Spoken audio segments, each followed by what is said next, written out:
Episode 14, Women's Body, Everybody's, or Nobody's Business? Hey humans, how are you doing? How is your body doing? And how is your relationship with your body doing? Isn't it weird to have a relationship with your body? This is something that only happens to you. All other animals on the planet have bodies, but they do not create this division between them and their bodies, they simply are their bodies. Okay, maybe some dogs and cats do, bite and chase their own tails, and that is a funny weird mystery. But you, humans, look like some kind of intelligence that was put in a body, and is struggling with it. Most of you would like to change something in your bodies, even though they are working perfectly. It is all about its appearance, not functionality. This is funny because you all brag about being the species with a big brain, capable of complex rational thinking, but rely on appearances to make a lot of decisions, including finding a life partner, just like peacocks. I mean, just like peahens, the female peacock, because she is the one who chooses her partner based on size, color, and quality of the male's feather trains. But among humans, the females are the ones who are judged and defined by how they look. Yes, of course, nowadays, even men are way more worried about their looks. But their body image issues are more related to the self-obsessed culture that has been skyrocketing, with more and more people striving to reach beauty standards of photoshopped images, Facetune effects, and Instagram filters.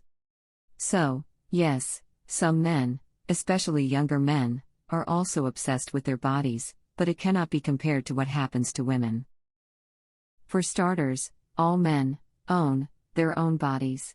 Do you think women really own their bodies? I don't think so, because female human bodies seem to be a public, not a private matter. Women's bodies must be suitable for roles they are expected to have in society, and follow some guidelines. First, they have to be sexually desirable to men. Second, they have to be able and willing to create, deliver and nourish a baby. Third, be in compliance with all standards of beauty for women, of specific culture and time. And fourth, have to be covered with clothes and accessories that your society finds appropriate for each occasion. In order to fulfill those roles, women live in constant battles against their own bodies. How?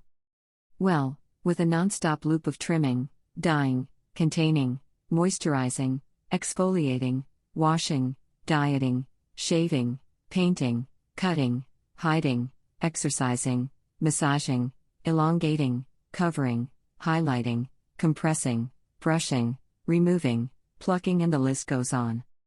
For each piece of a woman's body, there are crazy amounts of tools for grooming, and beauty products to enhance, fix, correct, shape. Just for the eye area alone, there are moisturizers to prevent wrinkles, serums to fight puffiness, creams to fight dark circles, eye sleeping masks, under eye patches, hair removal or trimming tools for eyebrows, mascara, curler for eyelashes, eyeshadows, set of different brushes, eyeliner, eye pencil, products to grow eyebrows and eyelashes, eye highlighter. Exhausted? This is just for the eye area. This is overwhelmingly excessive, especially if you ask, what are the products most men use on a daily basis? None. Zero. Nada. Exactly. That's my point. Men can just have a body and even obsess about it, if they want to. It's not an obligation. Only women have this cultural obligation to make their bodies follow a gigantic list of guidelines and keep it under control. Under a lot of control. But under whose control? Everyone's. Body shaming is an activity in every culture that consists of pointing out something wrong, ugly, and inappropriate about a woman's body. A woman that goes to a wedding, to a meeting in an office, or to a dinner party without the appropriate makeup, hair, clothes, shoes, and purse, is going to get a backlash that might interfere in her career, social status, and relationships. This is absurd, isn't it? Yes. And also true. But that does not stop at the body's appearance. What women do with their bodies is also under constant vigilance and criticism: how they walk, how they behave, how much sex they have, and what kind of sex, their pregnancies, their relationship with their own baby, their choice of not having a baby. Everything is under scrutiny, and, for each detail about a woman's body or what she does with it, every religion, culture, and society has a saying, a rule, and a price for women to pay, in case they decide not to obey. None of this happens to men. For example, all name-calling for women that enjoy having a lot of sex is an offense, but all name-calling for men with the exact same behavior is a compliment. Nevertheless, some will say that this is not true. That things changed and women are treated equally now. Are they?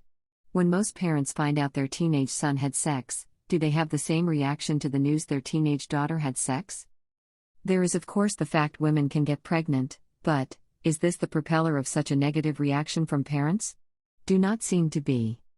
From where I sit, it looks like the teenage girl's body is not hers, and besides belonging to society, it also belongs to her family. It is very interesting to see men's reactions to their daughter's sexuality. The more a father gets angry with his daughter having consensual sex, the worse is his idea of a woman's role in society. Only a man that reduces women to sexual objects sees his daughter's sex life as a man taking advantage and abusing her. Because, that's probably what he did. What else would a guy want from a woman? Is what this enraged father would ask.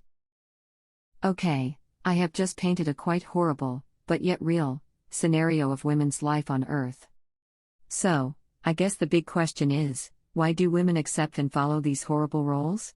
Why don't they rebel against it then? One thing I found out is that, these guidelines of what a woman's body should look like or how they should behave, are imprinted in everyone's brains. It is called culture. Yeah, cultures can be bad. And, since women are part of this society, they are also under its influence, which means they end up not only following it, but reinforcing it. So becoming a sexy body for male consumption, shaving your legs, and trimming your personality to fit the appropriate social behavior, is something the majority of women do, while judging those who don't. Who would want to go against it all, and be left out of their social group? This is one of the biggest human fears, isn't it? Being left out, excluded, rejected? Especially since, we are talking about changing this idea of women's role in society, which is the primordial, and, most persistent prejudice of humanity, with deep roots in almost all human cultures. There is nothing new about this. Women's place in society has been questioned before, by great thinkers. The problem is that, the changes, are coming at a very, very, slow pace. In 1949, Simone de Beauvoir released the book called, The Second Sex, pointing out that men, fundamentally oppress women, by characterizing them, on every level, as the other, defined exclusively in opposition to men. In her words, men are the subject, women the object. He creates, acts, invents, she waits for him to save her. She concludes that, in defining a woman exclusively as other, man is effectively denying her humanity. Unfortunately, this book is still relevant, not to understand the past, but the present. This idea of women as the other, that exists only to please, and satisfy man's needs, is not a feminist delirious. It is a cultural fact. The most well-known proof of it, is in another book. A very special one, that rules most Western societies' culture until this day, the best-selling book of all times and the first to be printed, the Bible. There, it says that, first, God created a man, Adam. Then, since he was lonely, God created Eve, to be Adam's companion. But, God did not create the woman, Eve, from scratch, just as he did with Adam. He got one of Adam's ribs and, from it, created Eve. All the ideas behind this story are quite remarkable. Honestly, they are not behind anything, they are right on your faces. It makes it clear that, the only reason for the woman's creation, was to please the man, therefore, revealing women's place in society. It also says the first woman was created with one of Adam's ribs, which is something that is implying three things. First, she is not his equal, because he came first, created entirely from dust by God, whereas she came from his rib. Second, since she came from a piece of Adam, she belongs to him, so she is not an autonomous being. Apparently, she could not have looked at him and said, "Hell no. I do not like you, Adam. I will go live on the other side of the Garden of Eden, don't call me. And third, it shows a male taking from a female their most undeniable biological characteristic, that is, giving birth. This is a female superpower, and the first book from Western society states the opposite, going against biological facts, and saying that a man, with the help of God, gave birth to a woman. By the way, making God, the creator, the one that gives birth to everything on this planet, a male figure, is also a gigantic denial and attempt to subvert the female role in society. Dr. Freud wrote about the penis envy theory, but, if the foundation of Western civilizations had not been based on the Bible, and its suppression of female power, things would have been different. Maybe then, he would have written a thesis about uterus envy. The author of this Bible parable definitely suffered from it. Especially because, besides giving two male figures the power of giving birth, he also chose Eve to be the one responsible for their expulsion from paradise, characterizing the first woman as a troublemaker, sinful sidekick. Isn't it quite similar to what we hear today about women? When a woman is raped or abused in any way by a man, there are always those who raise the misogynistic question, but have you seen how she was dressed? It is pretty clear that this culture of objectification, oppression, and judgment is alive and well. Of course, many horrible things are happening with other groups of people, animals, the planet itself. But the fact it is still happening towards women is unbelievable because women are your mother, your sister, your wife, your daughter. If you humans cannot respect and cherish the differences between males and female human beings, which is what gives birth to yourselves, how could you possibly handle any other differences in your society and in the world you live in? You could not, and you don't. Examples are everywhere. On the news, your workplace, streets, in your family, in your church. In spite of this, lots of women have been able to enjoy life. Within all those constraints, following these social guidelines. I suppose being able to adapt is an important survival skill. But, for other women, these obligations are unbearable and make them miserable. They choose not to comply and use another survival skill, resist. Resisting, revealing how it feels to be treated as the second sex, as an object, as an inferior gender, and demanding justice, has been important to get media attention and promote changes.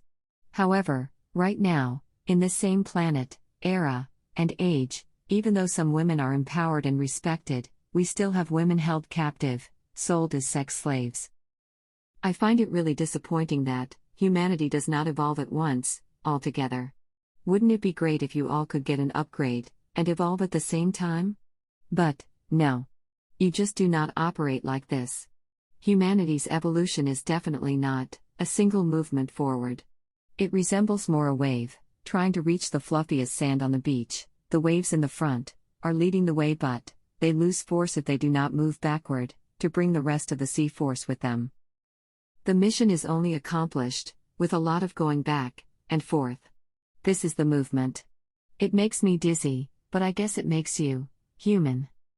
This is also the end of this episode, but I might come back here to revisit it and see if I can go further on this topic, with the back and forth, just like you do. See you next time. Cheers.